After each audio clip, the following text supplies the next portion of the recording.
આવો હતો અમારો વિદ્યાર્થી કાળ. અચૂક સાંભળો. ચોપડીઓની વચ્ચે વિદ્યાના ઝાડનું ડાળું અને મોરના પીછાને મૂકવાથી અમે હોશિયાર થઈ જઈશું એવી દ્રઢ માન્યતા હતી. એના કારણે અમારો આત્મવિશ્વાસ વધતો અને કપડાના થેલામાં કે રાસાયણિક ખાતરની થેલીમાં ચોપડા ગોઠવવા એ અમારું આગવું કૌશલ્ય હતું.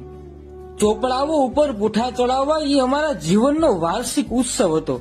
પુસ્તકો ખૂબ સારી રીતે સાચવતા, કારણ વર્ષ પૂરું થયા પછી અડધી કિંમતે પાછા બીજાને વેચી દેતા. માતા પિતાને અમારા ભણતરની તો કોઈ ફિકર કે ચિંતા ન રહેતી. એ વર્ષોના વર્ષો વીતી જવા છતાંય અમારા માતા પિતાના પાવન પગલા ક્યારેય અમારી સ્કૂલ તરફ પડતા ન હતા. ના વાલી મીટિંગ, શિક્ષકના મારની કોઈ ફરિયાદ ના કરતા, કારણ એવું કરવાથી ઘરે વધારે માર પડતો. શિક્ષકની ભૂલ હોય જ નહીં એવી વ્યાપક ધારણા હતી. અમારા દોસ્તો મજાના હતા. શિક્ષકે પૂછેલા પ્રશ્નના જવાબ ના આવડે તો આજુબાજુ વાળો હળવેથી જવાબ ગણગણે તો અમારા કાની જવાબને તરત પકડી શકે એવું અમારી પાસે હુનર હતું.